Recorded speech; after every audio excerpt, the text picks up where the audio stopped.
God of the mankind, whose mercy is profound and whose kindness is everlasting. We are exploring the question as to whether it was Isaac or Ismail who was offered for sacrifice by Abraham.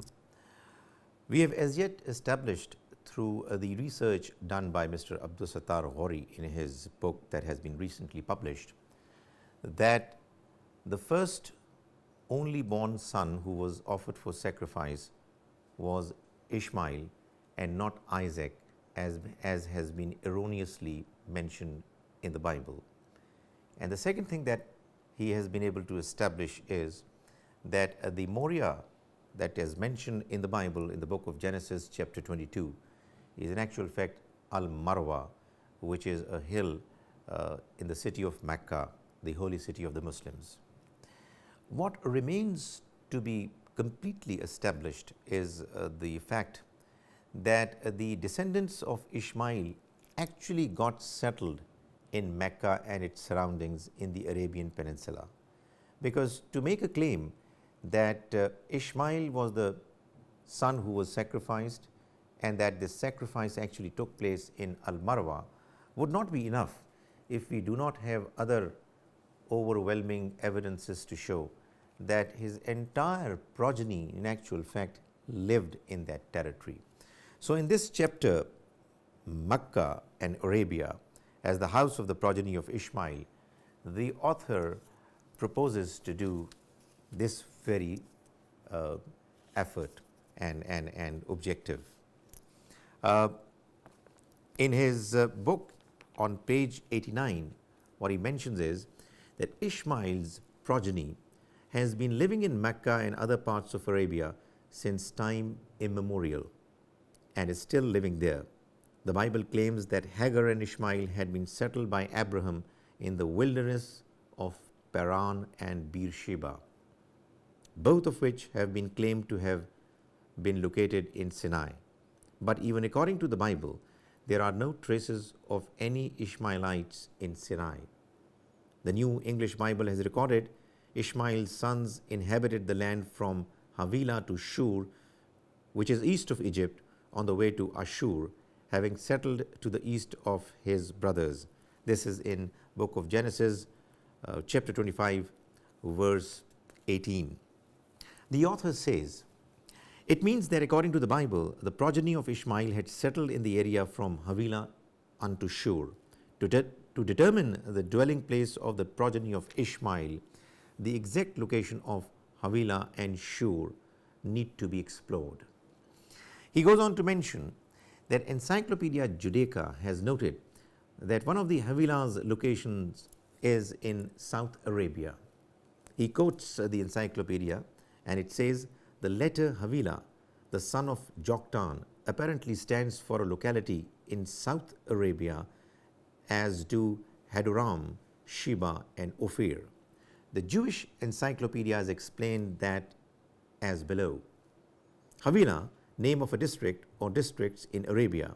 The Ishmaelites are also placed in the same locality, and Havilah is a son of Joktan associated with Sheba and Ophir in the southern portion of the peninsula. Havilah was identified by Bokat Naibar with Khawlan in Tehema between Mecca and Sana. The author says all the above data make it clear that Havilah stands for Yemen, which is situated in the southwest of Arabian Peninsula. The author goes on to mention with regard to Shur, he says it means that according to the Bible, Ishmael's descendants had settled in Arabia between Shur, northwestern corner of Arabia, and Havilah, southern coastland of Arabia, that is Yemen and Hadramaut, which according to the Arabs is the region of Al-Hijaz. The cities of Mecca, Al-Madinah and Taif are also situated in this Al-Hijaz. The author says that most of the Arabs are the descendants of Ishmael is a universally acknowledged historical fact and needs not to be discussed in detail. A few lines are reproduced below from the Antiquities of Josephus.